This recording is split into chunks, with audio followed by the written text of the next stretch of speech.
Doctor Yunus সহ ২০ উপদেষ্টাকে ট্রাম্পের নিষেধাজ্ঞা। প্রিয় দর্শক, এটা কি শোনা যাচ্ছে? ভয়ঙ্কর একটা হঠাৎ করে নিউজ। হঠাৎ করে এই নিউজটা কেন ভাই? বাংলাদেশের সকল উপদেষ্টাদেরকে কেন নিষেধাজ্ঞা দিল ট্রাম্প?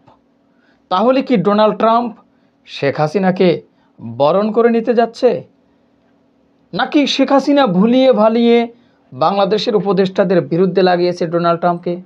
একটু বিস্তারিত চলুন জানি। সব কিছুই আপনারা খোলাসা জানতে পারবেন আজকের এই ভিডিওটি সম্পূর্ণ দেখলে। সবাইকে বলবো ধৈর্য সহকারে দেখতে থাকুন আর ভিডিওটি প্রচুর পরিমাণে শেয়ার করুন। চলুন একটা লাইক দিয়ে মূল নিউজে চলে যাই। ডক্টর ইউনূস সহ ২০ উপদেষ্টাকে ট্রাম্পের নিষেধাজ্ঞা। অবশেষে যা জানা গেল, অন্তর্বর্তী সরকারের প্রধান উপদেষ্টা ডক্টর মোহাম্মদ ইউনূস সহ ২০ জন উপদেষ্টার উপর নিষেধাজ্ঞা আরোপ করেছেন যুক্তরাষ্ট্রের নবনির্বাচিত প্রেসিডেন্ট ডোনাল্ড ট্রাম্প। এমন দাবি জানিয়ে একটি ভিডিও ইন্টারনেটে প্রচার করা হচ্ছে, যা মিথ্যা